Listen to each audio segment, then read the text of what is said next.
মামুনি, আসলে তুমি যেমনটা ভাবছো ব্যাপারটা তেমন না।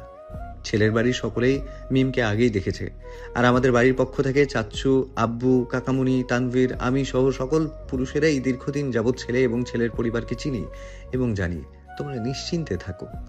মেঘ এবার মুখ খুলল, বলল, তাই বলে ছেলে মেয়ে দুজন দুজনকে দেখবে না? আর আমরা বাড়ির মহিলারাও তো ছেলে এবং মেয়ের পরিবারকে দেখিনি। মেঘের চিন্তাযুক্ত চেহারা দেখে আলী আহমেদ খান বলল, মেঘ মামুনি, এত চিন্তার কিছুই নেই। তোমরা কি আমাদের বিশ্বাস করো না? আমরা ছেলে এবং ছেলে পরিবারের সকল খোঁজখবরই নিয়েছি। ছেলে নিজেই মিমকে পছন্দ করেছে, আর রইল কথা মিমের। এবার আলী আহমেদ খান মিমের দিকে তাকিয়ে জিজ্ঞেস করলেন, মিম আম্মাজান ছেলে এবং ছেলে পরিবারকে আমরা সকলেই দেখেছি, তারা খুবই ভালো। আশা করি তোমার আমাদের উপর বিশ্বাস আছে। তারপরে যদি তোমার মনে হয় তুমি ছেলের সাথে দেখা করতে পারো। মিম চোখ তুলে তাকালো, চোখগুলো রক্ত লাল হয়ে আছে। টলমলো চোখে কিছু বলার আগে তানভীর বলে উঠল, আরে মিম, দেখতে চাইবে না? আমার ছোট বোনের আমাদের উপর অবশ্যই বিশ্বাস আছে, তাই না বল মিম? মিম উঁচু মাথাটা আবার নত করে ভাতের প্লেটের দিকে চোখ রাখলো। কিছু না বলে চুপচাপ বসে আছে। এবার আবির বলল, দেখেছো আব্বু, মিম আমাদের উপর ভরসা করে চুপ করে আছে। তাই বাড়ির সকলের উদ্দেশ্যে বলছি, তোমরা কেউই এসব নিয়ে আর চিন্তা করো না। বন্যা, মেয়ে, হালিমা খান, মালিহা খান ও আকলিমা খান সহ বাড়ির সকল মেয়েরাই চুপ হয়ে গেল। মিম নীরবে ঘন ঘন দীর্ঘশ্বাস ফেলছে, ভাবছে আরিফের কথা। আরিফ যদি একবার জানে তাহলে কি করবে? মিম নিজেও জানে না। এই ছেলেটা পাগলের মতো ভালোবাসে মিমকে। পরিবারের পরে মিমের চেয়েও বেশি মিমকে যদি কেউ ভালোবেসে থাকে তাহলে সেটা আরিফ। মিম মনে মনে ভাবল, না, অনেক হয়েছে, এবার আরিফকে ব্যাপারটা জানাতেই হবে। ও নিশ্চয়ই কিছু করবে। বাড়িতে মিমাপুর বিয়ে, আহা কি মজা! আমাকে কিন্তু অনেক শপিং করিয়ে দিতে হবে, অনেক বাজিও কিনে দিতে হবে। আপু হলুদের দিন ফাটাবো। আদির কথা শুনে তানভীর আদির কান ধরে বলল, এত চেঁচামেচি করিস না বলো, নাহলে মিমের সাথে তোর বিয়েটা ওই দিন সেরে নেব। খাবার সময় তানভীরের মুখে বলদ ও আদির কান ধরা দেখে মোজাম্মেল খান কটমট চোখে তানভীরের দিকে তাকালো। আবিরের ইশারা পেয়ে তানভীর আদির কান ছেড়ে দিল। ঘটনা অন্যদিকে ঘোরানোর জন্য এবার আবির মুখ খুলল, আব্বু, চাচু, আমার একটা রিকোয়েস্ট আছে। আলী আহমেদ খান আবিরের দিকে তাকালো। আবির সম্মতি বুঝতে পেরে বলল, আমার আর মেঘের বিয়েটা খান বাড়িতে হয়েছে, এমনকি তানভীরের বিয়েটাও খান বাড়িতে থেকেই হয়েছে। আমি চাই এবার মিমের বিয়েটা স্পেশাল ভাবে হোক, যেটা হবে স্প্যারো ড্রিম হাউসে। মিমের হলুদ সন্ধ্যায় আমি কিছু স্পেশাল গেস্টকে ইনভাইট করতে চাই। আলী আহমেদ খান মুখে হাসির রেখা টেনে বললেন, তোমরা যেভাবে খুশি আনন্দ করে, এতে আমার কোনো সমস্যা নেই। রাতের খাওয়া শেষে সবাই যার যার রুমে চলে গেল। মিম রুমে ঢুকেই তাড়াতাড়ি করে দরজাটা লাগিয়ে দিল। তারপর বালিশের নিচ থেকে ফোনটা নিয়ে চেক করলো আরিফ কোনো কল বা মেসেজ দিয়েছে কিনা। না, দেয়নি। মিম আর অপেক্ষা করলো না, ও নিজেই কল লাগালো আরিফকে। একবার নয়, দুইবার নয়, প্রায় 7 বার কল দিল, কিন্তু ওপাশ থেকে কেউ কল রিসিভ করলো না। মিম হতাশ হয়ে 2 হাত দিয়ে মুখ চেপে ফুপিয়ে কেঁদে উঠল আর আস্তে আস্তে আওড়ালো, কোথায় তুমি আরিফ? আজ যে তোমাকে আমার বড্ড বেশি প্রয়োজন। আমি যে তোমায় ছাড়া নিঃস্ব, বড্ড বেশি একা। টুম মেসেঞ্জারের মেসেজের শব্দ পেয়ে মিমের ঘোর কাটল, ছুটে গেল ফোনের সামনে। হ্যাঁ, মিম যা ভেবেছে তাই। এই তো তার কাঙ্ক্ষিত মানুষটির মেসেজ। হাই, হ্যালো, কেমন আছো? মিম আরিফের প্রশ্নের উত্তর না দিয়ে আতঙ্কিত কণ্ঠে আরিফকে পাল্টা প্রশ্ন করল, এতগুলো কল দিলাম, কল কেন ধরলে না? কাজ ছিল তাই ব্যস্ত ছিলাম। মিম অভিমানী কণ্ঠে বলল, ও, এতগুলো কল দিলে জরুরি কিছু বলবে? মিম ভেবে পাচ্ছে না কি করে আরিফকে বলবে তার বিয়ের কথা। মিম যখন ভাবনায় ব্যস্ত তখন আরিফ বারবার মেসেজ দিচ্ছে, এই, ওই, এই মিম। ঘন ঘন মেসেজের টুংটুং শব্দে মিম বাস্তবে ফিরল। তাড়াতাড়ি ফোনটা হাতে নিয়ে রিপ্লাই দেওয়ার চেষ্টা করল, কিন্তু কি বলবে সে আরিফকে? কি করে বলবে 1 সপ্তাহ পর তার বিয়ে? তাছাড়া আরিফের রিয়েকশনই বা কী হবে?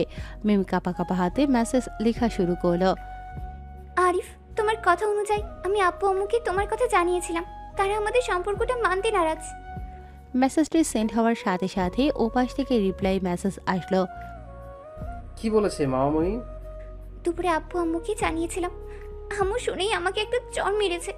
আর আব্বু বলেছে তোমাকে বিয়ে করলে ফুপির মতো আমাকেও আর খানবাড়িতে আসতে দেওয়া হবে না। ও মিম চোখের পানি মুছতে মুছতে আবার লিখল, তুমি শুধু ও বলছো? তোমার কি একটু টেনশন হচ্ছে না, নাকি তুমি আমার কথা গুরুত্ব দিচ্ছ না? আজব, গুরুত্ব না দেওয়ার কি আছে? আমি তো তোমার সকল কথাই শুনলাম। তাহলে কিছু বলছো না যে? তোমার কি কিছুই করার নেই? দেখো মিম, আমি তোমাকে ভীষণ ভালোবাসি। এটা যেমন সত্যি, তেমন আমার ফ্যামিলিকেও আমি ভীষণ ভালোবাসি। আমার পরিবারকে আমার যতই কষ্ট হয়েছে মানিয়ে নিয়েছি। এখন তুমিও তোমার পরিবারকে বানানোর চেষ্টা করো। আচ্ছা আরিফ, তোমার কি মনে হয় না আমি আপ্রাণ চেষ্টা করেছি সবাইকে মানানোর? চেষ্টা যেহেতু করতেছো, সেহেতু তারা অবশ্যই মেনে নেবে। তাদের একটু সময় দাও আর আবারও বোঝানোর চেষ্টা করো। সময় দেওয়ার মতো সময় আর নেই আরিফ। কেন? কারণ আগামী সপ্তাহের দিকে আমার বিয়ে। বিয়ে? বিয়ে। আমার বিয়ে ঠিক হয়ে গেছে। আগামীকাল ছেলে পক্ষের সাথে আমাদের বাড়ির আব্বু, চাচু, ভাইয়ারা একত্রিত হয়ে বিয়ের তারিখ ঠিক করবে। সবাই চায় আগামী শুক্রবারই বিয়ের তারিখ নির্ধারিত করতে। এবার আরিফের মেসেজটি কেমন জানি গা ছাড়া মেসেজ মনে হলো মিমের। আরিফ বলল, তাহলে আর কি, সব যেহেতু ঠিক হয়ে গেছে তাহলে বিয়েটাও করে নাও। নোনা চলে মিমের চোখ ঝাপসা হয়ে আসে, তাও চোখের পানি মুছে আবার লেখা শুরু করলো। তুমি কি করে বলতে পারছো এসব? তুমি তো এমন ছিলে না। তাহলে কি বলবো? বিয়েটা নিশ্চয়ই হঠাৎ করে ঠিক হয়নি। তুমি সবটা জানার পরেও আমাকে এতদিন জানাওনি। এখন হঠাৎ করে বলছো সামনের সপ্তাহে বিয়ে। হাতে মাত্র 1 সপ্তাহ। এই অল্প সময়ে আমি কি বা করতে পারি? মিম কাঁদতে কাঁদতে বলল, তুমি এভাবে বলো না আরিফ। তুমি তো আমাকে কথা দিয়েছিলে যত বিপদই আসুক তুমি আমার পাশে থাকবে। তাহলে আজ কেন মুখ ফিরিয়ে নিচ্ছ? আমি তোমায় খুব ভালোবাসি আরিফ। অন্য কারো ঘরে বউ হয়ে যাওয়ার কথা ভেবেই আমার নিঃশ্বাস বন্ধ হয়ে আসছে। আমি তোমায় ছাড়া বাঁচবো না, এটা তুমি বুঝতে পারছো না? আমি জানি মিম, আমিও তোমাকে অনেক ভালোবাসি, কিন্তু আমার হাত পা ভাগ্যের নির্মম পরিহাসে বাঁধা। আমি চাইলেই তোমাকে নিয়ে পালিয়ে যেতে পারি না। আমার আম্মু দীর্ঘ 27 বছর পর তার ভাইদের সাথে সম্পর্ক ঠিক করেছে। আমি চাই না নতুন করে আমার জন্য আবারও খান পরিবারের সাথে আমাদের বিচ্ছেদ হোক। তুমি প্লিজ তোমার ফ্যামিলিকে মানানোর চেষ্টা করো। মিম দু হাতে চোখের পানিগুলো মুছে বলল, আর যদি না পারি? তাহলে পারলে আমায় ক্ষমা করে দিও। মিম আশ্চর্য কণ্ঠে বলল, আরিফ, তুমি কি করে বলতে পারছো এসব? তুমি কি ভুলে গেছো আমাদের গত 5 বছরের স্মৃতিগুলো? আজকে 3টার ভয়ে আমি গত 5 বছর আগে তোমাকে একসেপ্ট করতে চাইনি, তবুও তুমি এলে আমার জীবনে। আর এখন এসে যখন পড়েইছো, তাহলে ছেড়ে কেন যাচ্ছ? সরি মিম, প্লিজ পারলে আমায় ক্ষমা করে দিও। কিন্তু 2 ফ্যামিলির অমতে আমি তোমাকে কিছুতেই বিয়ে করতে পারবো না। মিম এবার খানিকটা রাগী কণ্ঠে বলল, এটাই কি তোমার শেষ কথা? হুম। ঠিক আছে মিস্টার আরিফ, আপনাকেও আমার বিয়েতে দাওয়াত রইল। অবশ্যই 2 দিন আগে থেকেই চলে আসবেন। আফটার অল আপনি আমার প্রিয় কাজিন বলে কথা। তারপর আরিফের আইডি থেকে শুধু একটি মেসেজই আসলো, ভালো থেকো। মিম ফোনটা বিছানায় ছুঁড়ে মেরে হাউমাউ করে কাঁদতে থাকলো। কি বলছে আরিফ? আরিফকে আজ বড্ড বেশি অচেনা লাগছে। যেই ছেলেটা মিম বলতে পাগল, সে আজ কত সহজে মিমকে এগিয়ে দিল অন্যের ঘরণী হতে। মিম হাত পা ছড়িয়ে ফ্লোরে বসে কাছে আর বারবার বলছে, আমার সকল ভালো থাকা কেড়ে নিয়ে তুমি কি করে আমায় বলছো ভালো থাকতে? তুমি কেন বুঝতে পারছো না?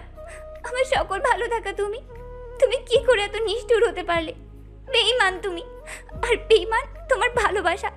আমি ঘৃণা করি তোমাদের মতো বেঈমান পুরুষের বিষাক্ত ভালোবাসাকে। রাত 12টার কাটায় মেঘ আহিয়ান ও আহিয়াকে বুকে নিয়ে ঘুমোচ্ছে। আবির এতক্ষণ পাশে বসে ল্যাপটপ নিয়ে অফিসের কাজ করছিল। হঠাৎই আবিরের মুখে চিন্তিত ও হতাশার ভাব ফুটে উঠল। ল্যাপটপটা বন্ধ করে বিছানা থেকে নেমে গেল ব্যালকনিতে। আবির তাকিয়ে আছে দূর ওই আকাশের পানে। আকাশের চাঁদটা বারবার মেঘের কোলে হারিয়ে যাচ্ছে, আবার একটু পরপর বের হয়ে আলো ছড়াচ্ছে পৃথিবীর বুকে। হঠাৎ একটা শব্দে ধ্যান ভাঙল আবিরের। লক্ষ্য করে দেখল আকাশ থেকে অনেক নিচ দিয়ে একটা প্লেন উড়ে যাচ্ছে তার নিজ গন্তব্যে। আবির খানিকক্ষণ ওই দিকে তাকালো, তারপরে পাশে কারো উপস্থিতি টের পেল, কিন্তু আবির পাশ ফিরে তাকালো না। আবির জানে তার পাশের মানুষটিকে। আহিয়ার আব্বু। মেঘের ডাকে আবিরের শান্ত জবাব। অনেক রাত হয়েছে, এখানে কেন দাঁড়িয়ে আছেন? রুমে চলুন, ঘুমাবেন। ঘুম আসছে না। কেন? কি নিয়ে আপনার এত টেনশন? আবির মৃদু হাসল, তারপর মেঘকে কিছুটা কাছে টেনে বুকে জড়িয়ে নিয়ে বলল। আহিয়ার আম্মু, আমার হঠাৎ করে কেন যেন ভয় হচ্ছে। মেঘ আবিরের বুকে মাথা রেখে এক হাত দিয়ে আবিরের বুকের বাঁ পাশে কি যেন আঁকিবুকি করছে। আবিরের কথা শুনে মেঘের সহজ সরল জবাব। কেন? আবির মেঘকে আরেকটু বুকে জড়িয়ে নিয়ে বলল। আচ্ছা, এত তাড়াতাড়ি করে মিমের বিয়ের সিদ্ধান্ত নিয়ে কি আমি ভুল করলাম? একদমই না। মেয়েরা হলো ঘরের সম্মান। তাদের সম্মান মতো বিয়ে দিয়ে শ্বশুরবাড়িতে পাঠানোটা হলো বাড়ির বড়দের দায়িত্ব, আর আপনি সেই দায়িত্বই পালন করেছেন। আচ্ছা আহিয়ার আম্মু, মিম আমায় ভুল বুঝবে না তো? মোটেও না। দেখবেন এমন এক সময় আসবে মিম আপনাকে আপনার এই সিদ্ধান্তের জন্য অনেক অনেক ধন্যবাদ জানাবে। বলবে, ভাইয়া তুমি না থাকলে জীবনে এত সুখ কখনোই আসতো না। মেঘের কথা শুনে আবির পুনরায় মুচকি হাসল, তারপর মেঘের এক হাত নিজের হাতে নিয়ে উষ্ণ উষ্ঠ ছুঁয়ে দিল। মেঘ যেন হঠাৎ করে কেঁপে উঠল। আবির মোহনীয় কণ্ঠে বলল। সেই একই তুমি, সেই একই আবেগ, আর সেই একই শিহরণ। মেঘ খানিকটা লজ্জা পেয়ে আবিরকে ছেড়ে পাশে দাঁড়ালো।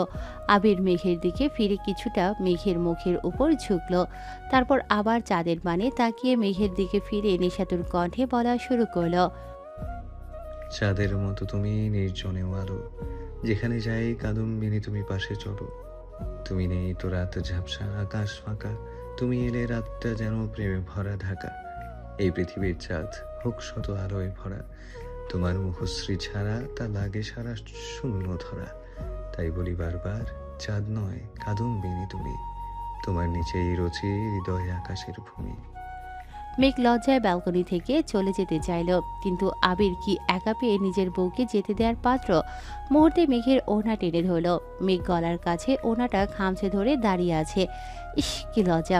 বিয়ের এত বছর পরেও এই মানুষটা নিজের বউকে লজ্জা দিতে সর্বদাই প্রস্তুত। মেঘের সারা দেহটা লজ্জায় ক্ষণে ক্ষণে কেঁপে কেঁপে উঠছে। আবির মেঘের লাজুক মুখটাকে দু হাতের আঁচলায় নিয়ে মৃদু কণ্ঠে বলল। বউ, হোক না আর একটা মধুময় রাত তোমার আমার। বলেই আবির নিজের ঠোঁটটাকে নিয়ে আসলো মেঘের তীর তীর করে কাপা ঠোঁটের কাছে। মাম্মা, তুমি কোথায়? আহিয়ার কান্নার শব্দ পেয়ে মেঘ গলা থেকে আবিরের হাত সরিয়ে বলল। বলেই মেঘ ছুটে গেল রুমের দিকে। উফ, বেচারা আবির। আবির এবার লুকিয়ে যাওয়া চাঁদবিহীন অন্ধকার আকাশের দিকে তাকিয়ে একা একাই বিড়বিড় করল। শালার জীবন, এই জীবন রাখা লাভ কি? এই জন্যই বউকে বলেছিলাম বাচ্চাটা আর কয়েক বছর পরে নেই, কিন্তু বউ কি আমার কথা শোনার নারী? যখনই বউটাকে একটু একলা পাই, তখনই ছেলে না হয় মেয়ে এসে আমার রোমান্সের 12টা বাজায়। আবির গিয়ে হন্তদন্ত হয়ে মেঘের পাশে বিছানায় গিয়ে শুয়ে পড়ল। ইতিমধ্যে মেঘ আহিয়াকে ঘুম পাড়িয়ে ফেলেছে। আবিরের উপস্থিতি বুঝতে পেরে মেঘ এবার আবিরের দিকে ফিরে শুয়ে পড়ল। কি আর করার, আবিরও একটা দীর্ঘশ্বাস ফেলে মেঘকে বুকে নিয়ে ঘুমানোর চেষ্টা করল। ভোরের প্রথম কিরণটা জানালার ফাঁক গলে ঘরে ঢুকতে নিঃশব্দে বদলে যেতে লাগলো পুরো পরিবেশটা। রাতের ঘুম ঘুরে ডুবে থাকা শহর ধীরে ধীরে জেগে উঠছে। দূরের মসজিদ থেকে ভেসে আসছে ফজরের আজান। পাখিরা রানা ঝাপটাচ্ছে, কেউ গানের সুরে, কেউ বা ডাকে সাড়া দিয়ে। ঘরের কোণে রাখা একটা পুরনো ঘড়ি তখন ঠিক ভোর 5টা বাজিয়ে জানিয়ে দিল এখানে একটা নতুন সকাল শুরু হয়েছে। সকালের একটা বিশেষ গন্ধ থাকে, টাটকা স্নিগ্ধ জীবনের মতো। বাতাসে শিশির ছোঁয়া, কাকডাকা ভোরের প্রশান্তি, আর নতুন কিছুর আশার আলোত্ব কাঁপুনি। আজকের এই সকালটা অন্যরকম, যেন কিছু একটা ঘটনার অপেক্ষায়। ঘরের মধ্যে আলোটা ধীরে ধীরে স্পষ্ট হচ্ছে। জানালার ধারে দাঁড়িয়ে কেউ একজন চোখ মেলে তাকিয়ে আছে দূরের আকাশে। হালকা নীলচে আলো তার চোখে মনে মুখে ছড়িয়ে দিয়েছে বিষাদের ছোঁয়া। আজকের সকালে শুধু আরেকটা দিন নয়, আজ থেকে বদলে যাবে কারো জীবনের গল্প। গতকাল সারা রাত দু চোখের পাতা এক করতে পারেনি মিম। সারা রাত কান্না করে চোখ মুখ ফুলিয়ে ফেলেছে। একদিনেই যেন মেয়েটার চোখের নিচে কালো দাগ পড়ে গেছে। এই পরিস্থিতিটা কত যে বিষাদের তা শুধু একটা মেয়ে উপলব্ধি করতে পারে। একদিকে পরিবারের সকলের আশা ভরসা এই বিয়েটাকে নিয়ে, অন্যদিকে প্রিয় মানুষটার অবহেলা। পরিবার থেকে পাওয়া কষ্টটা প্রিয় মানুষকে বলা যায় না, আর প্রিয় মানুষের দেয়া কষ্টটা পরিবারকেও বলা যায় না, যা ভেতরে গুমড়ে গুমড়ে একটা মেয়েকে মৃত্যুর দিকে অবতারিত করে। হঠাৎ করে দূর ওই নীল আকাশের দিকে তাকিয়ে মিম গুনগুন করে একটা বিষাদের গান গেয়ে উঠল। সুখে থাকার স্বপ্ন দিলা, সুখ তো দিলা না, কত সুখে আছি বেঁচে, খবর নিলা না ও পিঠি, খবর নিলা না। আমি ছাড়া কেউ নাই আমার দুঃখের পরিজন, আমারই পুরাইতে তোমার এত আয়োজন, আমারই ডুবাইতে তোমার এত আয়োজন। মিমের কণ্ঠে এমন একটা বিষাদের গান যেন পরিবেশটাকে আরো ভারী করে তুলেছে। আজ শনিবার, আস্তে আস্তে সূর্যমামা উঁকি দিচ্ছে সকালের নীলাভ আকাশে। সূর্যের কিরণটা সরাসরি আবিরের চোখে পড়ছে ঘুমের মাঝে, যা একেবারে অসহনীয়। আবির আস্তে আস্তে চোখ খুলল, কিন্তু সামনে যা দেখলো এক মুহূর্তেই তার মনে প্রশান্তির হাওয়া বয়ে গেল। মেঘ একটা গাঢ় নীল রঙের থ্রি পিস পরে ড্রেসিং টেবিলের সামনে বসে চুলে চিরুনি করছে। চুল থেকে টপ টপ করে ঝরে যাওয়া পানিগুলো মেঘের পিঠ বেয়ে বেয়ে কোমর ভিজে যাচ্ছে। আবির এক দৃষ্টিতে সেদিকে তাকিয়ে আছে। কি মোহনীয় সেই দৃশ্য, যা আবিরের প্রথম সকালটাকে আরও মনোমুগ্ধকর ও স্নিগ্ধ করে তুলেছে। হঠাৎ করে মেঘের দৃষ্টি সামনের আয়নার দিকে পড়তেই লক্ষ্য করল আবির মুগ্ধ চোখে এদিকেই তাকিয়ে আছে। মেঘ একটু মুচকি হাসল, তারপর চোখের ইশারায় প্রশ্ন করল, কি হয়েছে? আবির মুচকি হেসে জবাব দিল, ভাবছি। কি? আবির দুষ্টু হাসি মুখে টেনে বলল, আমি তো রাতে কিছু করিনি। আবিরের কথা শুনে মেঘের চোখ বড় বড় হয়ে গেল। লজ্জায় মাথা নিচু করে বলল, উফ, সকালবেলায় আপনি শুরু করে দিয়েছেন। কেউ স্বামীকে সারা রাত অনীহায় রেখে সকালবেলা উঠেই গোসল করবে, আর আমি বললেই যত দোষ। লজ্জায় যেন মেঘের কান গরম হয়ে উঠল, সাথে খানিকটা অপরাধ বোধ। মেঘ মিনমিনিয়ে বলল, আমার কি দোষ? আপনার ছেলে সকালবেলায় আমার গায়ে জুস ফেলে দিয়েছে, তাই তো গোসল করতে বাধ্য হলাম। আবির এতক্ষণে উঠিয়ে মেঘের পাশে এসে দাঁড়িয়েছে। পেছন থেকে মেঘের কাঁধে দু হাত রেখে আয়নার দিকে তাকিয়ে বলল, হয়েছে, আর মন খারাপ করতে হবে না, আমি তো এমনি দুষ্টুমি করেছি। আবির আবার পুনরায় প্রশ্ন করল, আহিয়ান আর আহিয়া কই? মেঘ জবাব দিল, আহিয়ান নিচে ড্রয়িং রুমে টিভিতে কার্টুন দেখছে, আর ত্রিধাও আহিয়া খেলতেছে। আবির একবার ঘড়ির দিকে তাকালো, তারপর বলল, ঠিক আছে, নাস্তা রেডি করো, আমি শাওয়ার নিয়ে নিচে আসছি, আজ একটু তাড়াতাড়ি যেতে হবে। মেঘের শান্ত জবাব। জি, আপনি আসুন। সকালের নরম আলো ঘরের কাচের জানালা ভেদ করে ছড়িয়ে পড়েছে পুরো বাড়িটায়। নিচতলার ডাইনিং টেবিলে মেঘ ও বন্যা নাস্তা গুছিয়ে রাখছে। আজকের দিনটা বিশেষ, কারণ আবিরের অফিসে একটা গুরুত্বপূর্ণ মিটিং আছে।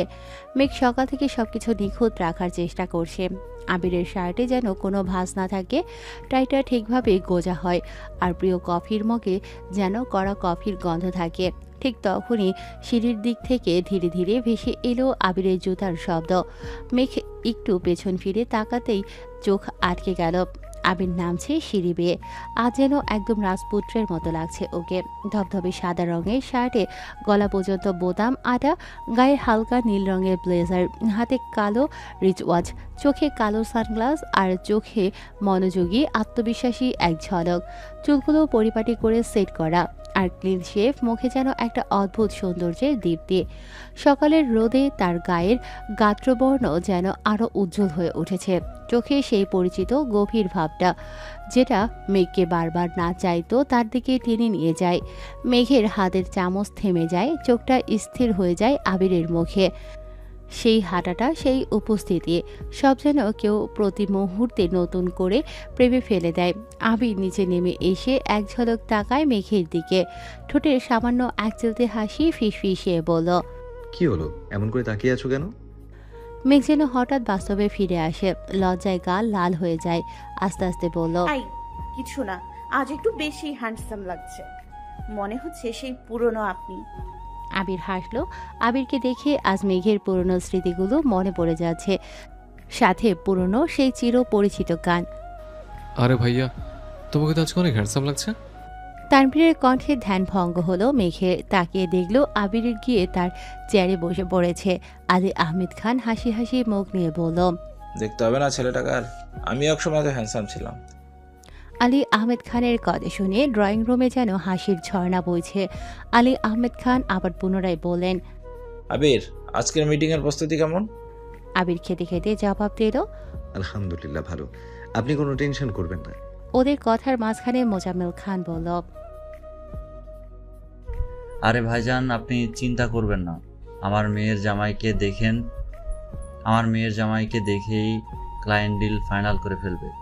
এবার ইকবাল খান বলল, দেখো ক্লায়েন্ট আবার নিজের মেয়েকে বিয়ে দিতে চায় কিনা তোমার মেয়ের জামাইয়ের কাছে। ইকবাল খানের কথা শুনে সবাই অট্টহাসিতে ফেটে পড়ল। আবির মনে হয় এবার খানিকটা লজ্জায় পড়ল, কথা ঘোরানোর জন্য বলল, তোমাদের সবার মনে আছে তো আজকে আমাদের ওই বাড়িতে যেতে হবে? আলী আহমেদ খান, মোজাম্মেল খান, ইকবাল খান ও তানভীর একসঙ্গে বলে উঠল। হ্যাঁ, আমরা প্রস্তুত। একই ধ্বনিতে সবার একসাথে কথা শুনে মনে হলো এখানে কোনো যুদ্ধের প্রস্তুতি চলছে। একে একে খাওয়া শেষ করে সবাই অফিসে চলে গেল। প্রতিদিন সকালে 2 ঘন্টা সময় ব্যয় করে মেঘ আহিয়া ও আহিয়ানকে খাওয়াতে আজ স্পৃধাও এসে যোগ হয়েছে। মেঘ 3টাকে খাওয়ানোর চেষ্টায় হাঁপিয়ে উঠেছে। আহিয়ান নানান বাহানা খাবার না খাওয়ার, সারাক্ষণ বাহানা দেয় মামা আমি পাপার সাথে খেয়েছি, যা চরম ভুল কথা।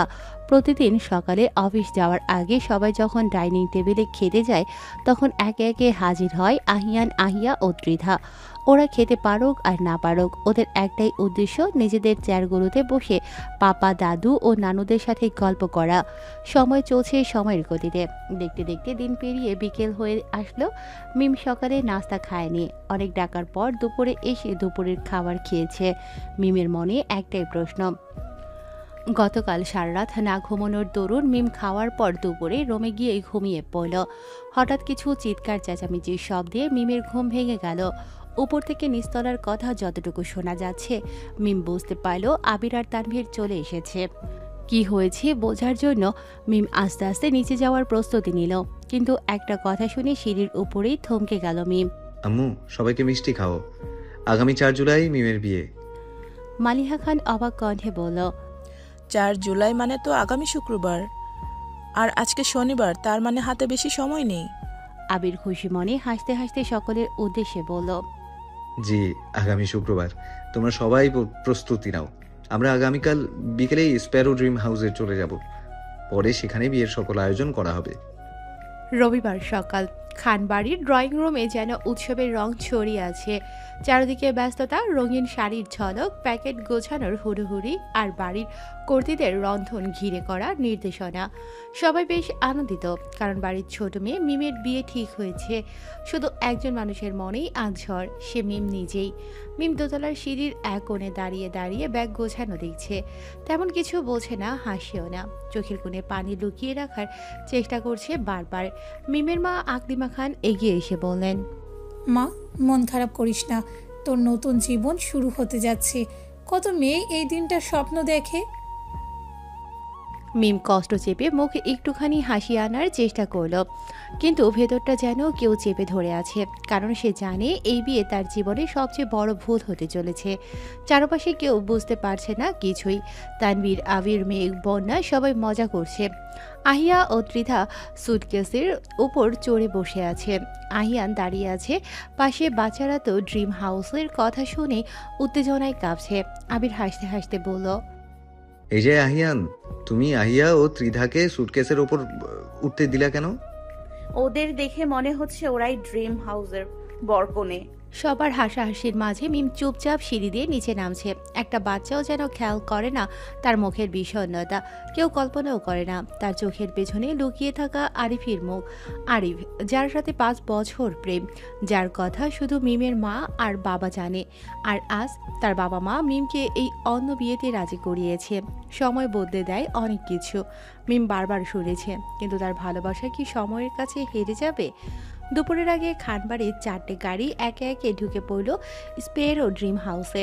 বাড়ির সামনে বিশাল বাগান, ঝকঝকে পাথরের রাস্তা আর ফুলে সাজানো ছোট্ট গেট। এই কয়েক বছরে আবির বাড়িটাকে সুন্দর করে গুছিয়েছে। যদিও মেঘ বিয়ের পর আসেনি একবারও। আবির বলেছিল অনেকবার চলো কয়েকদিনের জন্য ওই বাড়িতে যাই, কিন্তু মেঘ আসেনি। আবির এই বাড়িতে একজন কেয়ারটেকার রেখেছে যার নাম কুদ্দুস। কুদ্দুস চাচাই সারা বাড়ি ও বাগানের ফুলগুলোর রক্ষণাবেক্ষণ করেন। আবির এই গত কয়েক বছরে স্পেরো ড্রিম হাউসের 2য় তলার কাজ সম্পূর্ণ করেছে। বাড়িটাকে আরও আকর্ষণীয় করার জন্য বাড়ির চারপাশে গড়ে তুলেছে সুন্দর ও মনোরম ফুলের বাগান। বাগানের এক কোণে একটা দোলনা বসানো, আর তার একপাশে একটা টেবিল সহ কয়েকটি চেয়ার। বাড়ির এক কোণে তৈরি হয়েছে বাচ্চাদের খেলার জন্য কিডস জোন। মালিহা খান গাড়ি থেকে নিচে নেমেই বললেন, এই বাড়িটার নাম এত সুন্দর কেন রে? স্পেরো ড্রিম হাউস, কেউ যেন উড়ে যাওয়ার স্বপ্ন দেখে এখানে। তানভীর বলল, হ্যাঁ, বড় আম্মু শুধু স্বপ্নই দেখে না, অনেক সময় কিছু মানুষ সেই স্বপ্ন থেকে হারিয়েও যায়। আপনি আবার এত দার্শনিক কবে থেকে হইলেন? তানভীর চোখ টিপে বলল, মিমের বিয়ে নিয়ে একটু আবেগী হয়ে পড়েছে। কেউ জানে না এই মিমের বুকেই জমে আছে সবচেয়ে বড় সত্য, যেটা লুকোনো আছে আরিফের নামে। এই নাম কেউ উচ্চারণ করে না, কারণ কেউ জানেই না, শুধু আকলিমা খান আর তার স্বামী জানেন। তাদের মেয়ে এখনও চোখ বন্ধ করলেই যে মুখটা দেখে সেটা আরিফের। বাড়ির উঠোনে মঞ্চ তৈরি হচ্ছে, বড় বড় রঙিন কাপড় টানানো হচ্ছে, আলো ঝুলানো হচ্ছে গাছের ডালে। ছোটরা দৌড়াদৌড়ি করে একে অন্যকে ফুল মারছে। আলী আহমেদ খান চিৎকার করে বলছেন, এই লাল বাতিটা কে লাগালো? ক্যাটারিনের একটা ছেলে এসে বলল, আমি লাগাইছি খালুজান। রং নিয়ে এত ঝামেলা কেন? পছন্দ না হইলে আমি পাল্টাই দিব। আলী আহমেদ খান তেজি কণ্ঠে বললেন, নীল সাদা বলেছি না, তাড়াতাড়ি পাল্টাও, বাড়িতে বিয়ে, কোনো স্বাধীনতা দিবস না। এক পাশে বসেছিল মিম, মুখে হাসি নেই। আবির তার পাশে এসে ফিসফিস করে বলে, তুই ঠিক আছিস তো? মিম কিছু না বলে মাথা ঝাঁকালো। আবির একটু তাকিয়ে বুঝে ফেললো সব ঠিক নেই, কিন্তু কিছু বলল না। বাড়ির পুরুষরা মিমের বিয়ে উপলক্ষে সবাই সবার কাছ থেকে 1 সপ্তাহের ছুটি নিয়েছে। তানভীর এক কোণে দাঁড়িয়ে ক্যাটারিংয়ের লোকগুলোকে সবকিছু বুঝিয়ে দিতে ব্যস্ত। আবির গিয়ে পাশে দাঁড়িয়ে বলল, কিরে, সব ঠিক মতো হচ্ছে তো? তানভীর হেসে জবাব দিল, জি ভাইয়া, এখন পর্যন্ত সব ঠিকই আছে। আবির তানভীরের কাঁধে এক হাত রেখে বলল, পরবর্তীতেও যেন সব ঠিক থাকে, কোনো যেন ভুল না হয়। আমার অনেক স্পেশাল গেস্ট আসবে। ঠিক আছে ভাইয়া, তুমি নিশ্চিন্তে থাকো। সোমবার সকাল স্পেরো ড্রিম হাউসের আকাশে হালকা রোদ, বাগানের ফুলগুলো যেন রং ছড়িয়ে দিচ্ছে চারপাশে। বাড়ির ভেতরটা ঠিক তেমনই ঝকঝকে। দোতলার বারান্দা দিয়ে নেমে আসা রেলিং জুড়ে ঝুলছে জরি লাইট। রুমের ভেতরে ব্যালকনি, ড্রয়িং রুম, এমনকি কিচেন পর্যন্ত সাজানো। বাড়ির নিচে ডাইনিং টেবিল সাজানো। সকালের নাস্তার জন্য পুরো খান পরিবার একসাথে বসেছে। মোজাম্মেল খান হাসতে হাসতে বললেন, আবিরকে বাবা দিতেই হয়, এমন একটা স্বপ্নের বাড়ি, আর কি সুন্দর করে সাজিয়েছে।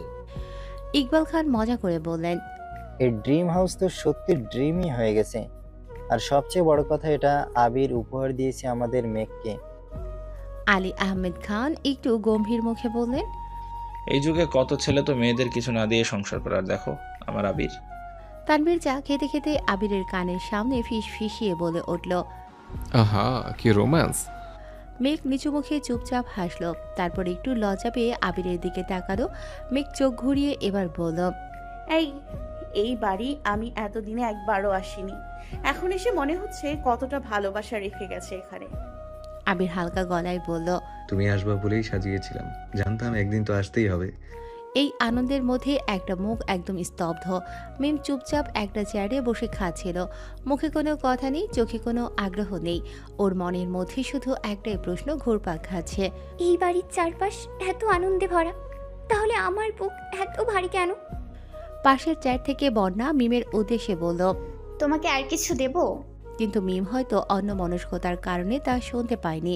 নিজ মনে ভাবনায় ডুবে আছে, তার প্লেটে আঙুল ঘোরাচ্ছে। বন্যা এবার মিমকে খানিকটা ঝাঁকুনি দিয়ে বলল, কি হলো মিম, এত কি ভাবছো?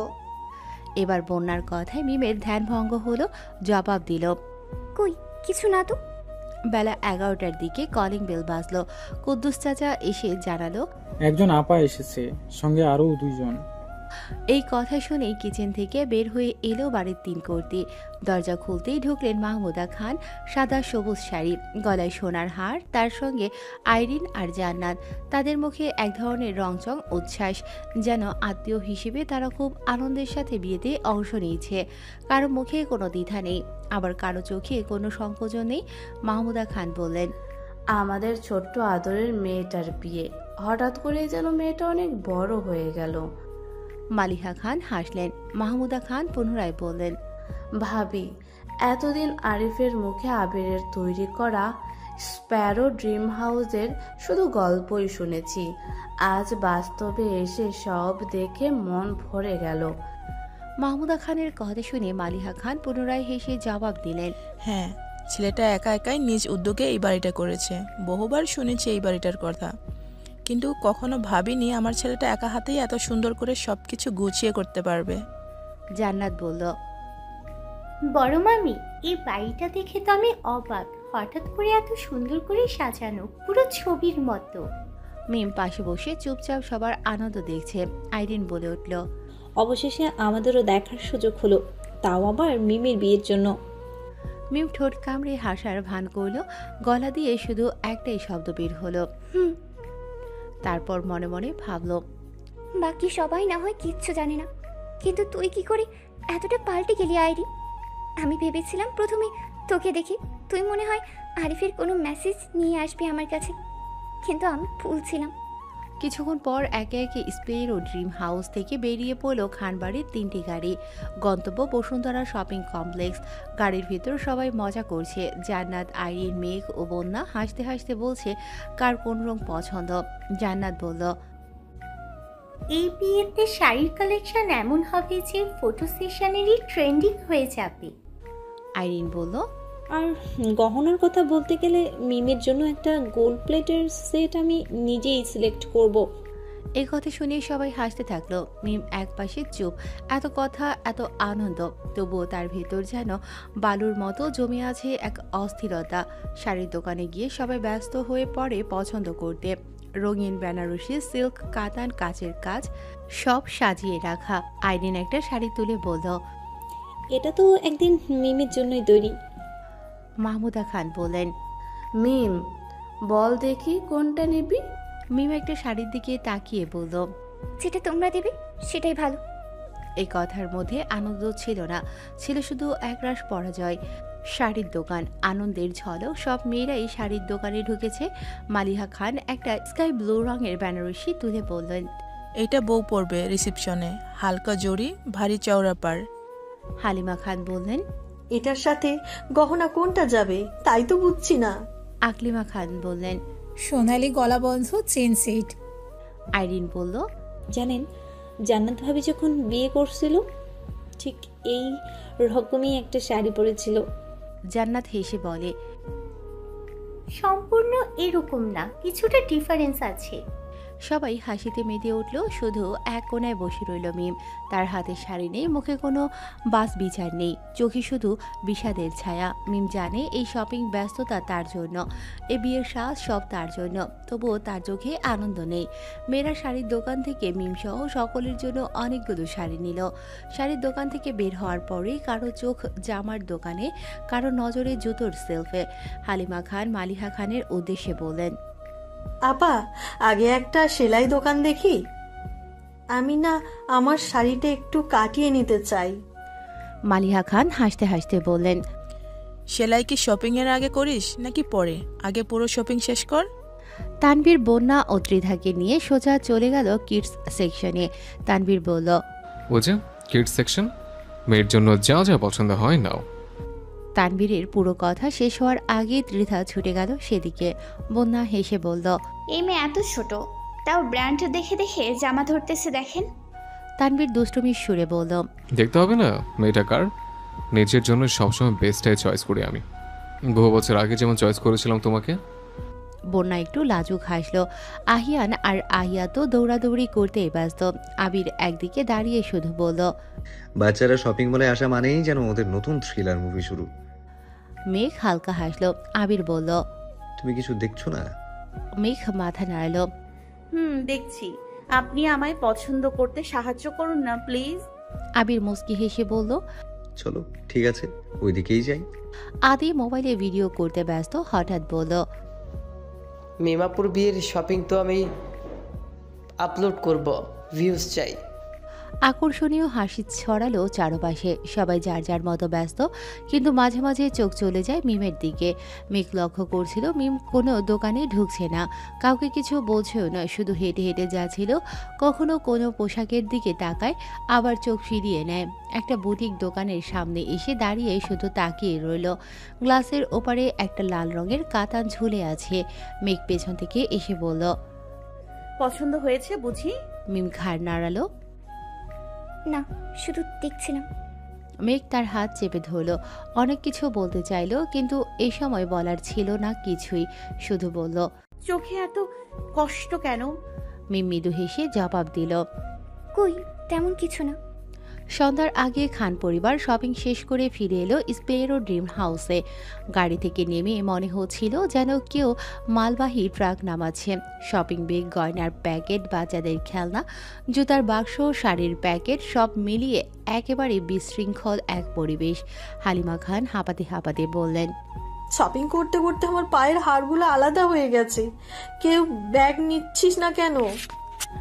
আদি মোবাইল হাতে ভিডিও করতে করতে বলল, এই শপিং আনলোডিং অপারেশনটা আজ রাতে ইউটিউবে উঠবে।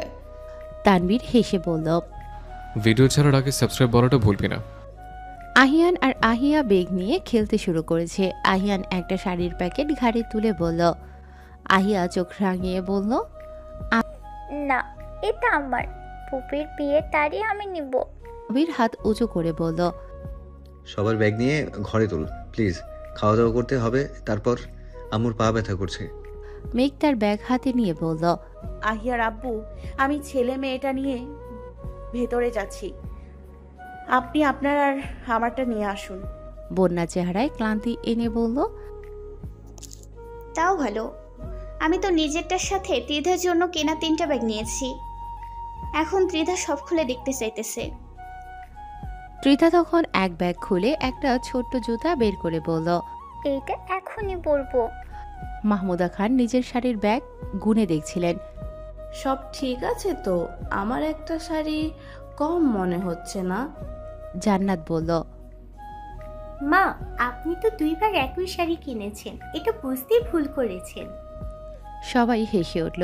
এদিকে মিম চুপচাপ নিজের ব্যাগ হাতে ঘরে ঢুকছিল। তার হাঁটার গতিও ধীর, কিন্তু বাইরে এই হাসি ঠাট্টার মধ্যে সেই বিষাদটা যেন এক মুহূর্তের জন্য ঢেকে যায়। রাত 11টা বেজে 4 মিনিট। রুমের জানালা খোলা। জানালা দিয়ে ঠান্ডা বাতাস এসে পর্দাকে অদ্ভুতভাবে নাড়িয়ে দিচ্ছে। আরিফ একা বসে আছে রুমের কোনায় ছোট্ট সোফায়। তার হাতে ধরা একটা কাগজ, কোনো চিঠি না, কোনো স্ক্রিপ্ট না, কেবল একটা সাদা পৃষ্ঠা যেখানে কোনো কিছু লেখা হয়নি, কিন্তু মনের ভিতর যেন হাজারো লাইন আঁকা। দরজাটা ভেতর থেকে বন্ধ, আলোটা আবছা, ঘরটা নিস্তব্ধ, ঠিক যেমন নিস্তব্ধ এখন আরিফের বুক। সে ধীরে ধীরে চোখ বন্ধ করল। আরিফের কণ্ঠস্বর কাঁপছে, একা একাই বলল, সবাই বলে ভালোবাসার সাহসী করে তোলে মানুষকে, কিন্তু কেউ কখনো বলে না ভালোবাসা মানুষকে ভয়ও দেখায়, অসহায় করে দেয়, চুপ করে দেয়। একটা দীর্ঘ নিঃশ্বাস নিল আরিফ, আবার একা একা আওড়ালো, আমি তাকে চিনি, আমি জানি সে কেমন, কিন্তু কখনো কখনো কিছু মানুষ এতটাই অবাক করে যার ব্যাখ্যা দিতে পারে না কেউ। আমি ভয় পাচ্ছি সেই বিস্ময়ের কাছে হেরে যেতে। সে জানালার বাইরে তাকালো। আকাশে আধো আলো, চাঁদ ধীরে ধীরে মেঘের আড়ালে ঢুকে যাচ্ছে, ঠিক যেমন ওর নিজের মনের আলো, ভালোবাসার আলো আরেকটা অজানা পরীক্ষার মেঘে ঢেকে যাচ্ছে। অন্ধকার আকাশের দিকে তাকিয়ে চিৎকার করে বলল, সে জানে না, কিচ্ছু জানে না, আর আমি সব জানি, তাও কিছু বলতে পারছি না, কিছু করা যাচ্ছে না, শুধু বসে থাকতে হচ্ছে অপেক্ষায়, একটা সিদ্ধান্তের, একটা মুহূর্তের, যেটা হয়তো আমার পুরো জীবনটাই বদলে দেবে। আরিফ উঠে দাঁড়ালো, ধীরে ধীরে আয়নার সামনে গেল, নিজের চোখের দিকে তাকালো, বিড়বিড় করে বলল, তুমি কি পারবে না মিম আমার ভালোবাসার মান রাখতে? তার চোখে জল আসার মতো, কিন্তু সে চেপে রাখলো, কাপা কণ্ঠে ফিস ফিস করে বলল, তুমি যদি না বুঝো তবে কি আমি হারিয়ে যাব? তুমি কি চিনবে না এই নীরব ভালোবাসাটাকে? ঘর জুড়ে তখনও নিস্তব্ধতা, শুধু জানালার পর্দা উড়ছে আর আরিফ একা দাঁড়িয়ে আছে হৃদয়ে এক বিশাল ঝড় নিয়ে, যা কেবল সে আর একজনই অনুভব করছে, সে হলো মিম। কিন্তু মিম জানেই না এই পুরো ঝড়ের কেন্দ্রবিন্দুতে সে নিজেই দাঁড়িয়ে। ধীরে ধীরে ঘড়ির কাঁটায় এসে থামলো রাত 12টায়। রোমের নিস্তব্ধতায় টিকতে না পেরে আরিফ বেরিয়ে পড়ল অন্ধকার রাত্রে অজানা গন্তব্যে। অন্যদিকে রাত 12টা পেরিয়ে গেছে, স্পেয়ারো ড্রিম হাউসের চারপাশ নিস্তব্ধ, সবাই ঘুমিয়ে পড়েছে, শুধু একটা ঘরে আলো জ্বলছে এখনো, মিমের ঘর। চুপচাপ বিছানায় বসে আছে সে, চুল খোলা, মুখটা ফ্যাকাশে, চোখ ফুলে গেছে কাঁদতে কাঁদতে, তাকিয়ে আছে ড্রেসিং টেবিলের আয়নার দিকে, নিজেকে চিনতেই পারছে না। আজ সারাদিন কেবল হাসি মুখ দেখিয়েছে সবার সামনে নিজেকে সাজিয়েছে, নতুন জামা ট্রাই করেছে, কিন্তু একবারও কেউ হয়তো বুঝতে চায়নি মিম ঠিক আছে কিনা। সেদিন আরিফের এত কথা শুনিয়েও মিম বেহায়ার মতো আজ সারাদিন কল ও মেসেজ দিয়েছে। আরিফ গত 2 দিন ধরে ফেসবুক, হোয়াটসঅ্যাপ, ইমো সব থেকেই অফলাইন, সিমটাও বন্ধ, তাও যদি একবার খোলে সেই আশায় মিম কল দিয়ে গেছে বারবার, কিন্তু প্রতিবারই নিরাশ হয়ে ফোনটা রেখে দিতে হয়েছে।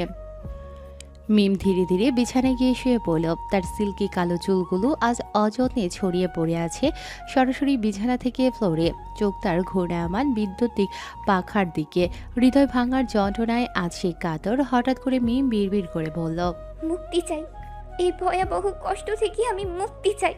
তারপর কিছু একটা ভেবে বিছানা থেকে হঠাৎ করেই উঠে বসলো, ধীরে ধীরে এগিয়ে গেল ড্রয়ারের দিকে, পুরনো একটা ছোট্ট নোটবুক বের করলো, আরিফের দেয়া প্রথম চিঠি এখনো রাখা সেখানে, সে চিঠির পাশে আজ লিখল সে, আমি হেরে যাচ্ছি আরিফ, তোমার চুপ করে থাকা আমার সহ্য হচ্ছে না আর। জানি না বিয়েটা কার সাথে হচ্ছে, জানি না তুমি কোথায়, শুধু জানি তুমি ছাড়া আমি কিছুই না। এই বিয়ে, এই আনন্দ, এই সাজ সব যেন বিষ লাগছে। কেউ যদি জানতো আমি ভিতরে কতটা শেষ হয়ে গেছি। তারপর একটা সাদা পেজ ছিঁড়ে আলাদাভাবে লিখল, আপু, আম্মু, আপনারা যদি এই চিঠিটা পড়েন তাহলে শুধু জানবেন আমি কারোর বিরুদ্ধে না, আমি শুধু আমার ভালোবাসার পক্ষে ছিলাম। তারপর মিম দরজা খুলে সিঁড়ি দিয়ে নামলো, ধীরে ধীরে এগিয়ে গেল ডাইনিং টেবিলের দিকে, সেখান থেকে ফল কাটার ছুরিটা হাতে নিয়ে ঘুরিয়ে ঘুরিয়ে দেখল তার হাত তীব্র গতিতে কাঁপছে। আরিফের কথা যতবার মনে পড়ছে ততবারই মনে হচ্ছে এই পৃথিবী ছেড়ে চলে যেতে, কিন্তু এত কষ্টের মাঝেও বারবার মন পড়ছে বাবা মা, বড় বাব্বু, চাচু, বড় আম্মু, মামনি ও ভাই বোনদের মুখ। হাতের কাঁপুনিতে হঠাৎ করে ছুরিটা ছিটকে পড়ল ডাইনিং টেবিলের একটা গ্লাসের উপর, তৎক্ষণাৎ গ্লাসটি নিচে পড়ে ভেঙে চুরমার হয়ে গেল। কেডা ওইখানে? কুদ্দুস চাচার কণ্ঠস্বর শুনে মিমের ঘোর কাটল, হঠাৎ করেই ভাবল, কি করছিলাম আমি, এত বড় পাপ কি করে করতে চেয়েছিলাম। তৎক্ষণাৎ ড্রয়িং রুমের লাইটটা জ্বলে উঠল, মিমের বেহাল অবস্থা দেখে কুদ্দুস চাচা চিৎকার করে বললেন, বড় কর্তা, ছোট কর্তা, আবির বাবা, তোমরা জলদি আহো, মিম মামুনির মাথা খারাপ হইয়া গেছে। কুদ্দুস চাচার চিৎকারে মুহূর্তে নিচতলা থেকে দোতলা সকল রুমের লাইটে জ্বলে উঠল, সবাই হন্তদন্ত হয়ে বাহিরে বের হলো। মিমকে দেখে ছুটে গেল সবাই সেদিকে, সবাই সব জেনে গেছে, সবার এত প্রশ্ন, আরিফকে না পাওয়ার বেদনা, সবকিছু ভেবে মিম আর নিজেকে স্থির রাখতে পারল না, মুহূর্তে লুটিয়ে পড়ল ফ্লোরে। তানভীর, আবির ছুটে গিয়ে মিমকে ধরল, কিন্তু এতক্ষণে ফ্লোরে পড়ে অজ্ঞান হয়ে গেছে। মেঘ তাড়াহুড়ো করে পানি নিয়ে আসলো, বন্যা সেই পানি ছিটিয়ে দিল মিমের মুখে। আলী আহমেদ খান গম্ভীর মুখে বললেন, আবির, মিমকে উঠিয়ে নিয়ে সোফায় শুয়ে দাও।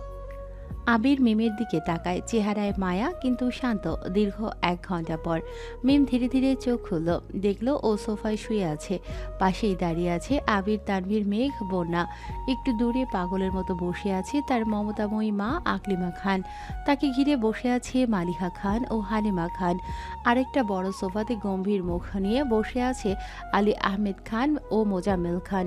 মিম আস্তে আস্তে উঠে বসলো, দেখলো দূরে এক কোনায় অস্থির কিন্তু অপরাধীর ন্যায় দাঁড়িয়ে আছে আরিফ। আরিফকে দেখে মিম যেন ছটফট করে উঠল। আবির ধীরে ধীরে বলল, তোমার কিছু বলার আছে? মিম ফিসফিস করে বলে, ভাইয়া আমি আর পারছি না।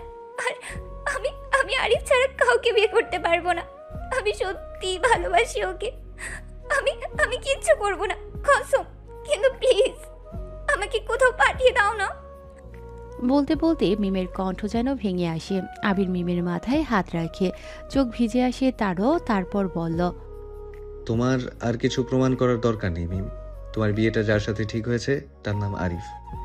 মিম থমকে যায়, চোখ বড় বড় হয়ে যায়, ঠোঁট কাঁপে। কাঁপা কাঁপা ঠোঁটে বলল, কি বললে ভাইয়া? আবির হেসে বলে, তোমার ভালোবাসা আজ আমাদের জয় করলো। তুমি পেরেছো মিম, তুমি পেরেছো।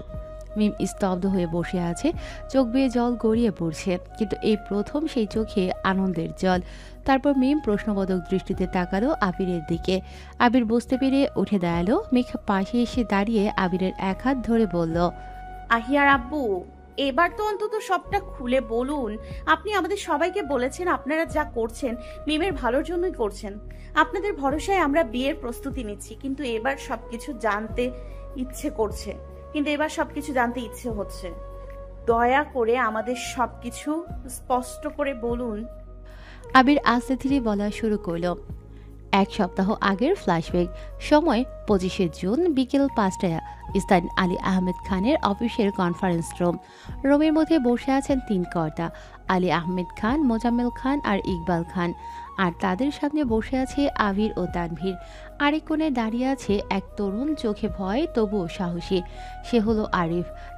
আলহাদি বাতির নিচে আলোটা কিছুটা ম্লান। রুমে তৈরি হয়েছে একটা থমথমে পরিবেশ।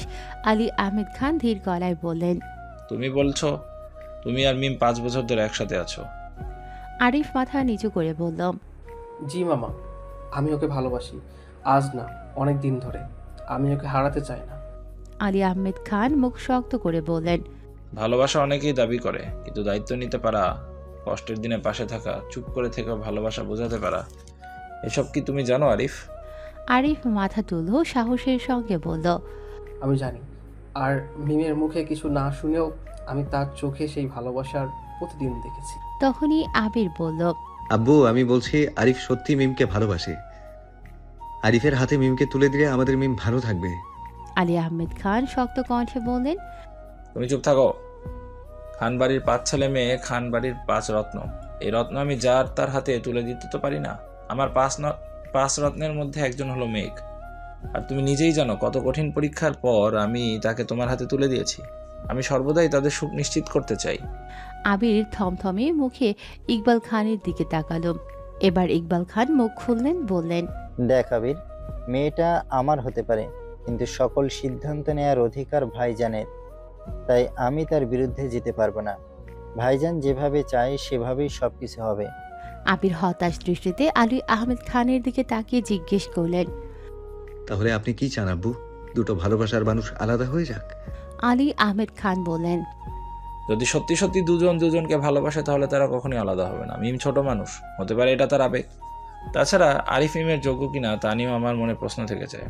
আলী আহমেদ খানের কথা শুনে আবির বলল, মানে আপনি কি বলতে চান? দয়া করে স্পষ্ট করে বলুন। আলী আহমেদ খান বললেন, ওদের দুজনকে ভালোবাসার পরীক্ষা দিতে হবে। আবির ভ্রুকুচকে জবাব দিল, আব্বু, ভালোবাসা কি পরীক্ষা দিয়ে প্রমাণ করা যায়? ভালোবাসা হলো মনের ব্যাপার। আলী আহমেদ খান বললেন, ওদের দুজনকে ভালোবাসার পরীক্ষা দিতে হবে। ওরা দুজন দুজনকে যদি সত্যিকার ভালোবাসে থাকে তাহলে তোমার এত ভয় কিসের? এসব শুনে পাশ থেকে আরিফ বলে উঠল, মামা, মিমের জন্য আমি যে কোনো পরীক্ষা দিতে প্রস্তুত। আপনি বলুন আমাকে কি করতে হবে? আলী আহমেদ খান এক নাগাড়ে বলে যায়, আগামী 4 জুলাই মিমের বিয়ে ঠিক হবে, তবে তাকে জানানো হবে না পাত্রকে। যদি সে নিজে থেকেই জানিয়ে দেয় যে সে কাউকে ভালোবাসে, বিয়েতে রাজি না হয়, অথবা নিজের ভালোবাসা আমাদের সামনে প্রকাশ করার জন্য পাগলামি করে, তাহলে প্রমাণ হবে সে শুধু আবেগ নয়, সত্যিকারে ভালোবাসে। আর যদি মুখ বুঝে বিয়েতে রাজি হয়, তবে বুঝবো তার অনুভূতি টিকে নেই। তখন পরিবার যে পাত্র ঠিক করবে তার সাথেই হবে বিয়ে। ঘরে নীরবতা। মোজাম্মেল খান ভ্রুকুচকে বললেন।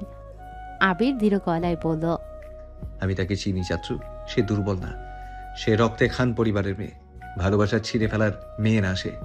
আলী আহমেদ খান চুপ করে আবিরের দিকে তাকিয়ে থাকেন কিছুক্ষণ, তারপর মাথা নাড়ান। ঠিক আছে আবির, প্রমাণ করো। যদি সত্যিই মিম এই পরীক্ষায় উত্তীর্ণ হয়, আমি নিজ হাতে আরিফ আর মিমের বিয়ে দেব। আরিফ নিঃশ্বাস ফেলে চোখ বন্ধ করে কনফারেন্স রুম থেকে বের হতেই আবির আরিফের কাঁধে হাত রেখে বলল, সব ঠিক, এবার থেকে তুই দূরে থাকবি ওর থেকে। ওকে বুঝিয়ে দিস না, এমন ভাব দেখাবি যেন তুই আর কিছু চাস না। আরিফ চুপ। আবির আবার বলল, পারবি তো? আরিফ ধীরে বলল, ভালোবাসা যদি পরীক্ষা হয় তাহলে আমি প্রশ্নপত্র হই আর মিম হোক উত্তর। শুধু দোয়া করো উত্তরটা যেন সঠিক হয়। তারপর আরিফ মনে মনে মিমের উদ্দেশ্যে বলল, মিম, তুমি জানো না কি কঠিন পরীক্ষা হতে যাচ্ছে, তবে আমি জানি তুমি পারবে। আবির আস্তে আস্তে বর্তমানে ফিরে আসলো। ড্রয়িং রুম জুড়ে নিস্তব্ধতা। এত কঠিন পরীক্ষার কথা শুনে সবাই তো হা হয়ে গেল। আবির যখন তার কথা শেষ করলো পুরো ঘর নিঃশব্দ, সবাই স্থির, কিছুটা শূন্য। কিন্তু এক সময় মিম উঠে দাঁড়ালো, চোখে জলের রেখা, গলা কাঁপছে তবুও কণ্ঠে জেদ। সে তাকিয়ে আছে পরিবারের সবার দিকে, এক এক করে যেন সবার চোখের দিকে তাকিয়ে কিছু বলার চেষ্টা করছে। তারপর ধীরে ধীরে বলতে শুরু করলো, তোমরা সবাই বলছো এটা একটা ভালোবাসার পরীক্ষা ছিল, কিন্তু কেউ একবারও আমার সঙ্গে কথা বলেনি, কেউ জানতে চায়নি আমি কেমন আছি, কেউ জিজ্ঞেস করেনি আমি কি চাই। তার কণ্ঠ ক্রমশই ভাঙতে লাগলো। তোমরা সবাই শুধু প্ল্যান করেছো, ঠান্ডা মাথায় আমার জীবনটা একটা খেলনায় পরিণত করেছো। কারো চোখে পড়েনি আমি কতটা ভেঙে পড়েছিলাম।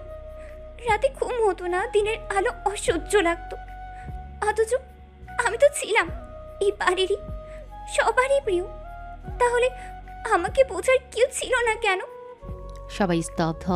আকলিমা খান কান্না চেপে ধরে বসে আছেন। মিম আরো বলল, আরিফ চলে গিয়েছিল, সবাই মুখ ফিরিয়ে নিয়েছিল, বিয়ে ঠিক হয়েছে, অথচ আমাকে কিছু বলা হয়নি। আমার জীবনের সবচেয়ে গুরুত্বপূর্ণ সিদ্ধান্তটা তোমরা সবাই মিলে ঠিক করলে, অথচ সেখানে আমি ছিলামই না। এক মুহূর্ত চুপ করে থেকে সে বলল, তোমরা বলো এটা ভালোবাসার পরীক্ষা ছিল, কিন্তু আমি তো শুধু ভালোবাসিনি, আমি আমার আত্মা দিয়ে আরিফকে চেয়েছি, আর তবু তোমাদের প্রমাণ দিতে হয়েছে। তারপর মিম আর দাঁড়িয়ে থাকতে পারল না, চোখের জল মুছতে মুছতে ছুটে চলে গেল সিঁড়ি বেয়ে নিজের রুমে। সবাই চুপ। আবির এক নিঃশ্বাস ফেলে আরিফের দিকে তাকালো। এবার আরিফও টলমলো চোখ নিয়ে তাকালো আবিরের দিকে। আবির একবার মাথা হেলিয়ে ইশারা দিল, চোখে একটাই কথা, এবার তুই যা। আরিফ দাঁড়িয়ে থাকলো। সে ধীরে মাথা ঘুরিয়ে তাকালো আলী আহমেদ খানের দিকে, চোখে এক বিনয়ের আবেদন। আলী আহমেদ খান কিছুক্ষণ চুপ করে থেকে গম্ভীর কণ্ঠে বলল, যাও উপরে গিয়ে দেখো মেয়েটা রাগ কমাতে পারো কিনা, অত আগে একটু পরে এসে বলবে সে বিয়েটা করতেই চায় না। আরিফ আর এক মুহূর্ত দেরি করল না, সে ছুটে গেল সিঁড়ি বেয়ে মিমের রুমের দিকে। ঘরটা একেবারে নিঃশব্দ। মিম ব্যালকনিতে দাঁড়িয়ে আছে, চোখের জল মুছছে বারবার। আরিফ আস্তে আস্তে রুমে ঢুকলো। মিম পেছন ফিরে তাকালো না, কিন্তু বুঝে গেল কে এসেছে। আরিফ নিচু গলায় বলল, তুমি জানো না মিম, আমি কতটা ভয় পেয়েছিলাম। ভেবেছিলাম তুমি পারবে না, ভেবেছিলাম তোমাকে হারাবো। মিম কিছু বললো না, চুপচাপ দাঁড়িয়ে আছে।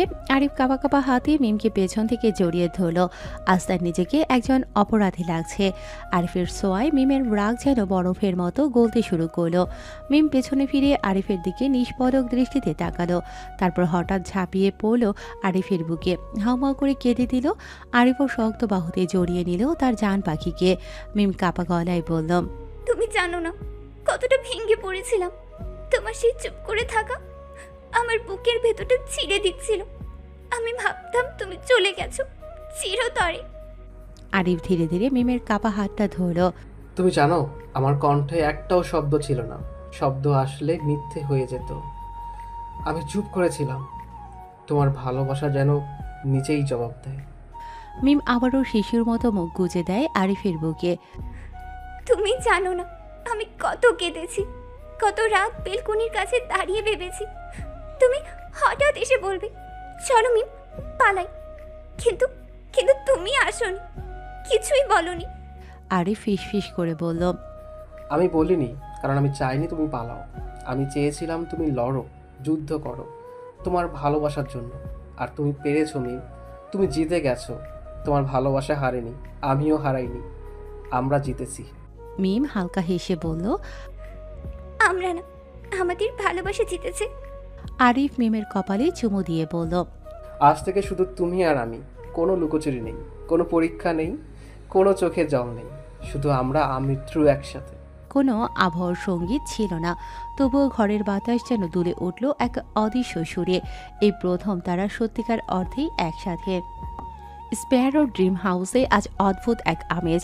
আকাশ মেঘলা, হালকা রোদ্দুরে আলো ঝলমল পুরো বাড়ি, কিন্তু বাড়ির ভেতরে একেবারে হুলস্থুল কাণ্ড। দরজার টুংটাং বেল বাজতেই কুদ্দুস চাচা দরজা খুলে দেখলেন সামনে দাঁড়িয়ে আছে মিমের নানির বাড়ির আত্মীয়রা। খালাতো বোন ফাইজা, সানজিদা, তানিয়া, মামাতো বোন পুতুল, আয়ুষী, সুমাইয়া, আর সাথে এসেছে দুই ভাই সজল আর জিয়াউল। দুজনই মামাতো ভাই। মজা করতে করতে ঢুকছে। রনির সাথে হাত ধরে আসে প্রিয়াঙ্কা। প্রিয়াঙ্কা হলো রনির বউ, অর্থাৎ মিমের ভাবি। সানজিদা বলল। সবাই হেসে উঠল। বাড়ির ভেতরে তখন শুরু হয়ে গেছে নাচের মহড়া। আলাদা রুমে সাউন্ড সিস্টেম চালু, আর একে একে এসে পৌঁছালো মিমের বান্ধবীরা। কয়েকজন হলো টিম লিডার। রাজিয়ার টিমে নাচের প্র্যাকটিস করছে নুসরাত, ফারিন, ফারিয়া, মারিয়া, মিমি, সুফা, জাকিয়া, সিদ্রা, সুমাইয়া, মুন্নি, জুই, মুস্কান ও প্রমি।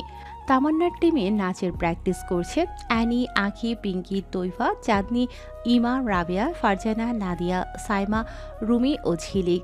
আর খাদিজার টিমে নাচের প্র্যাকটিস করছে ইরা, সানজিদা, লিসা, সাইমা, নিশি, ওমি, অন্তরা ও আনিশা, ঋষিতা। আর শেষে এসে যোগ দিল আরও কয়েকজন বিশেষ বান্ধবী যারা গান গাইবে। তারা হলো সামিয়া, তাসলিমা, তাইবা, নাফিজা, অনন্যা, রুম্পা, নিপা, মনি, উষ্মি, তমা, সুরভি, কিয়া ও ফাইজা। একপাশে মিম বসে মেহেদির ডিজাইন দেখছে। পৃথা হেসে বলল, এই মেহেদিতে আরিফ ভাইয়ের নাম লুকিয়ে দেব, বুঝলি? মিম একগাল হেসে বলল, ও বুঝবে তো। মার্জিয়া হেসে ফেলে বলল, বুঝতে পারে কিনা সেটাই তো দেখার পালা। একদিকে আবির, তানভীর, রাকিব, রাসেল, মোবারক, সাকিব সবাই ব্যস্ত বাড়ির ক্যাটারিং এর কাজ নিয়ে। সবাই চারদিকে সব খেয়াল রাখছে সব ঠিক আছে কিনা, কোনো কিছু যেন কমতি না হয়। আর অন্যদিকে প্রস্তুতি এগিয়ে যাচ্ছে আরিফের বাড়িতেও। মেহেদি অনুষ্ঠান ও হলুদ সন্ধ্যা অনুষ্ঠান ছেলে ও মেয়ের একসাথে হবে স্পেরো ড্রিম হাউসে। আর বাকি সকল অনুষ্ঠান আরিফের নিজের বাড়িতেই হবে। প্রচণ্ড ব্যস্ততার মাঝে কেটে গেল আরিফ ও মিমের পরিবারের আরেকটা দিন। ঘনিয়ে এলো সেই কাঙ্ক্ষিত দিন। আজ বুধবার। মিমের মেহেন্দির নাইট। সন্ধ্যা নামে স্পেরো ড্রিম হাউসে। চারদিক ঝলমলে আলোয় সেজেছে বাড়ি, রঙিন ঝলর, ফুলের মালা, শাড়ির কাপড়ের মোড়ানো গাছ, ঘর, সবকিছু যেন এক স্বপ্নপুরী। মেহেদি অনুষ্ঠান শুরু হবার আগে থেকে একের পর এক গাড়ি এসে থামছে গেটের সামনে। মিমের আত্মীয় স্বজনরা এসে পৌঁছচ্ছেন। নানির বাড়ির দিক থেকে আরও এসেছে তানহা, রোজা, আরিশা, মিহিরিমা, ইফশা, মাহি, পুষ্প, ইসরাত, শুভা ও ফাতেমা। ওরা সবাই পরেছে গাঢ় কমলা ও গোলাপি রঙা শাড়ি। সাথে এসেছে দুই কাজিন ভাই ওয়াহিদ শিকদার ও ফাহিম ভুইয়া, পরেছে গাঢ় পিঙ্ক পাঞ্জাবি। খান পরিবার দাঁড়িয়ে রিসিভ করছে অতিথিদের। আবির, মেঘ, তানভীর, বন্যা সবাই অভ্যর্থনা করছে হাসি মুখে। ঠিক তখনই এলো বরপক্ষ। আরিফের পরিবার। মাহমুদা খান শাড়ি পরে নেমেছেন মার্জিত চেহারায়। বাবার গাম্ভীর্য যেন আলাদা। বড় ভাই আসিফ আর ভাবি জান্নাত একসাথে হাঁটছেন, আর ছোট বোন আইরিন দুষ্ট চোখে সবকিছু পর্যবেক্ষণ করছে। ছেলেরা আসিফ, আরিফ, আবির, তানভীর সবাই পরেছে মেহেদি পাতার রঙা পাঞ্জাবি, আর অন্যরা পরেছে গাঢ় গোলাপি রঙা পাঞ্জাবি। এখন পুরো বাড়ি জমজমাট। হঠাৎ মিউজিক শুরু হলো।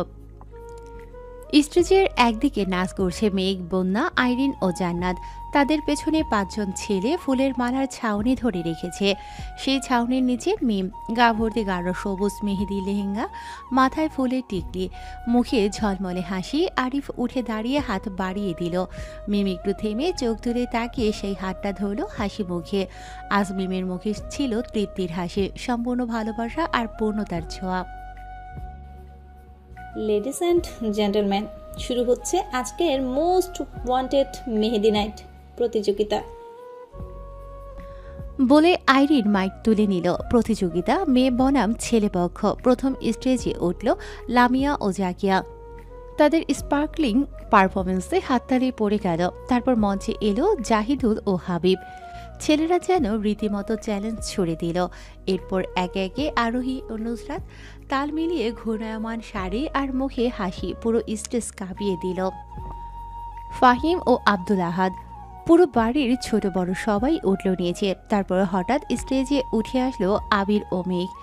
আবির সাদা পাগড়ি পরে মেঘের পাশে এসে দাঁড়ালো। একে একে ঢুকে পড়ল বন্যা ও তানভীর। তারপর হঠাৎ মিমকেও টেনে আনা হলো। একসাথে চারজনের পারফরমেন্স চোখ ধাঁধিয়ে দিল সবাইকে। তারপর মিমের বান্ধবী আকলিমা, আদ্রিসা, আফরিন, আলবি, আশরিফা, আয়ুষী, অনামিকা, অন্তরা, আরু, ইফতিকা, ইলমা, ইশিতা, ইশরাত, ইভা, লামিয়া, হালিমা, রাইসা, আনিশা, তানহা, জান্নাতুল, নীলাঞ্জনা, তানজিলা, মিতু সবাই গ্রুপ পারফরমেন্স করল। প্রতিটা লাইনে কেউ না কেউ ঠোঁট নেড়ে নাচ করে। ছেলেরা পাল্টা দিচ্ছে সেই লাইনের জবাব নাচে। এই গ্রুপের পারফরমেন্স শেষ হতে না হতেই সঙ্গে সঙ্গে উঠল আরেক গ্রুপ। সেখানে রয়েছে তাহমিনা, তাবাসুম, তানজিম, তমা, তাসনোভা, তানজিম, তানিয়া, তাবাসুম, তিশা, তৈফা, দীপজানি, মোহনা। তাদের গ্রুপ ডান্স করল নীলাবালি গানে। মেয়েরা এই গানে ডান্স করেছে মিমকে মাঝখানে দাঁড় করিয়ে। ওদের এই পারফরমেন্স শেষ হওয়ার সাথে সাথেই হঠাৎ লাইট অফ। ফোকাস লাইটে মঞ্চে এলো আরিফ। আরিফ মিমের দিকে হাত বাড়ালো। মিম হাসি মুখে এগিয়ে গেল। দুজন একসাথে মঞ্চে। চারদিকে স্লো ক্লাব। শেষে সবাই একসাথে।